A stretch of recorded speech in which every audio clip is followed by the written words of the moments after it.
my words did glow with the gold of sunshine, and my tunes were played on the harp unstrung. Would you hear my voice come through the music? Would you hold it near as it were your own? It's hand-me-down. The thoughts are broken, perhaps they're better left unsung. I don't know, don't really care. Let there be songs to fill the air, ripple in still water, where there is no pebble tossed, no winds to blow. La da da, da da da da da da, la da da, da da da, da da da da da. Okay, so those are that's the first verse and one chorus of Ripple. This is part 2 of the lesson. In part 1 I covered the fingering a lot, and in this part I'm going to finish up the rest of the song, but I'm going to emphasize the rhythm and the integration of the notes and the rhythm a little bit more, not focus so much on the fingering. You can look at part 1 if you want to get more details on that. So the basic strumming pattern is a shuffle beat, and the guitar is mainly emphasizing the 2nd, 4th beats of each measure. So 1, 2, 3, 4, 1, 2, 3, 4. And the bass would be playing on the 1st and 3rd beats of the measure. So 1, 2, 3, 4, 1, 2, 3, 4. And on the G, you can just hit the G, or you hit the G and the B, or the G and the D. And to make it a little bit more interesting, you can throw in some upbeats on the strumming. So 1, you could just go. So it'd be 1, 2, and 3, 4, and 1, 2, and 3, 4, and.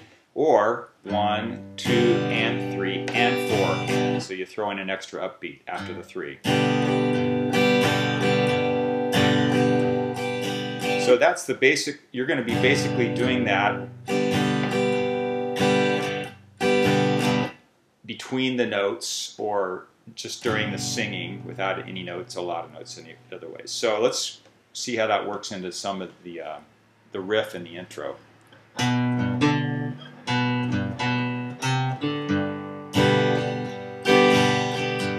Okay, that would be a simple way to do it. Now I'm doing one thing different than the first time I did it. And the first time I went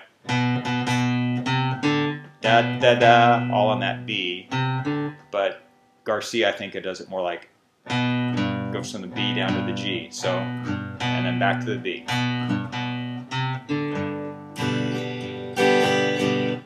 Now you can just do it like that.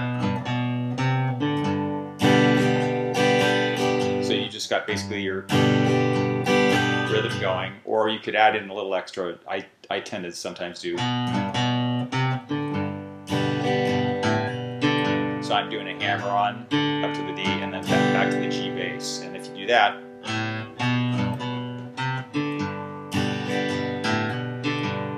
so that takes the place of some of your strumming. Okay, so.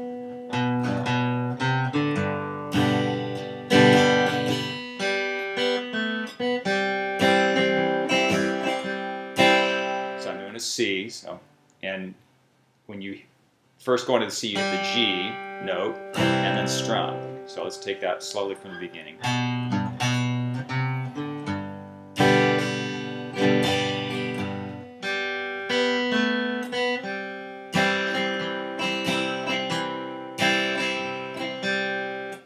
And if I add a little bit extra in,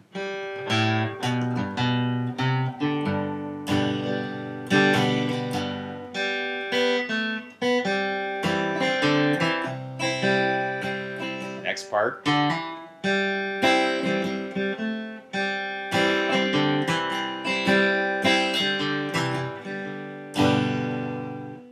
And if you want to play it simply without all the extra hammer-ons, let's go one time through with it pretty simple.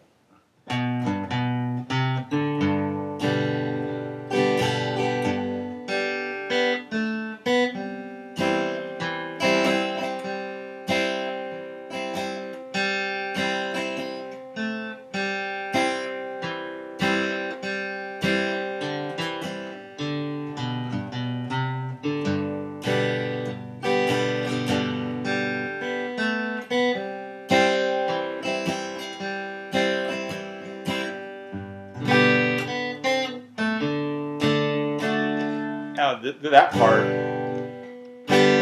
that's right, we'll keep it simple this time. Just on the D. So you can just do that after the D, or you can play.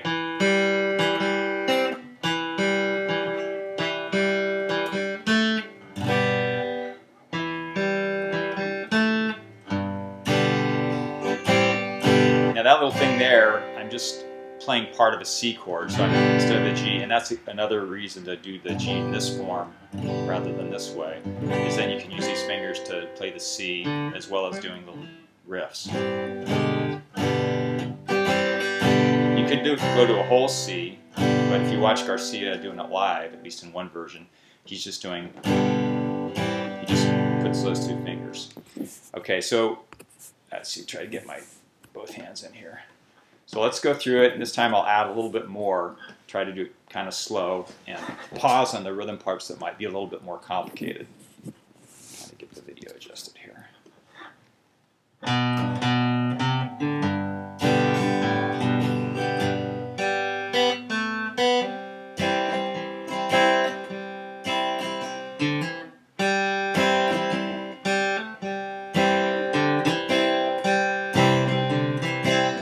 So you notice that if I'm playing a lot of notes, I'm just playing one strum in between. So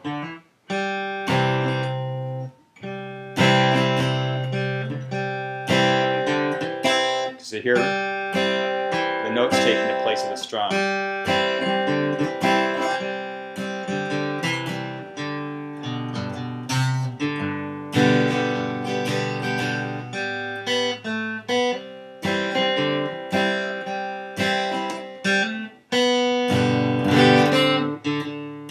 This part, if you listen on the studio recording anyway, as he's leading into the G, so we're on the, we play the G, A, and then the G bass note, and then he strums right before leading into the D, hitting the C and then going to the B. So da, da, da, hit the bass note, and then strum on the last beat right before you go into the hit the C. And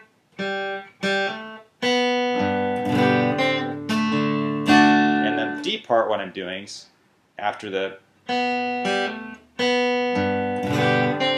I'm hitting an upbeat on the A, which is part of the D chord, then hitting the let me I'm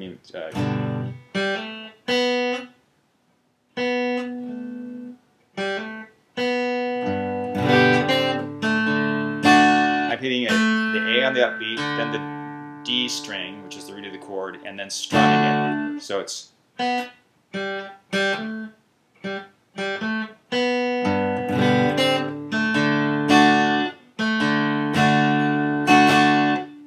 so down, up, down,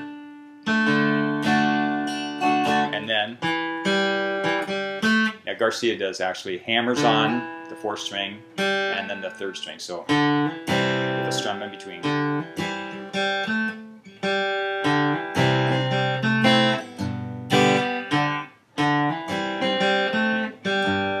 I hit the G string on the upbeat before I go back.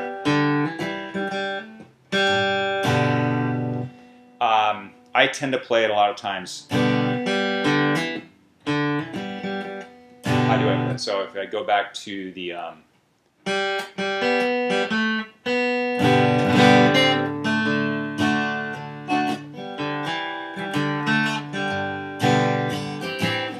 that I'm doing it that way, that's the way I'm playing it. And then the chorus. So hopefully that's enough of the rhythm part for the intro.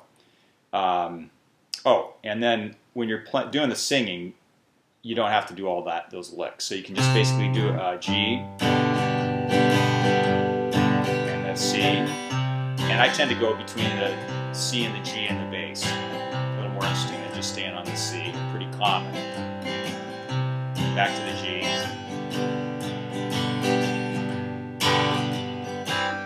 Throw that in if you want. C. G. To the D. Hitting the bass, the D and the bass. And then C. And then G.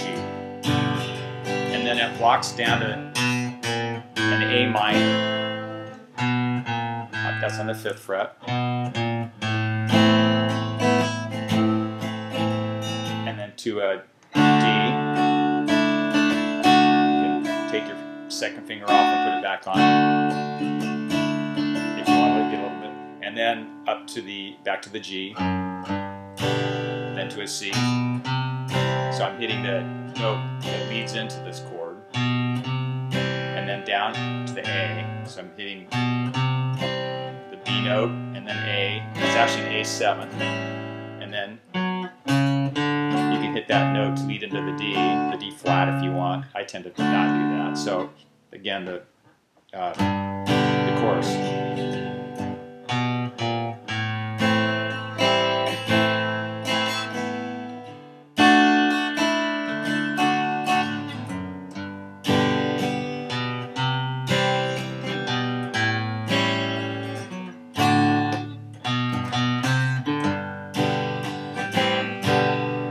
Okay, so just lost my picture here.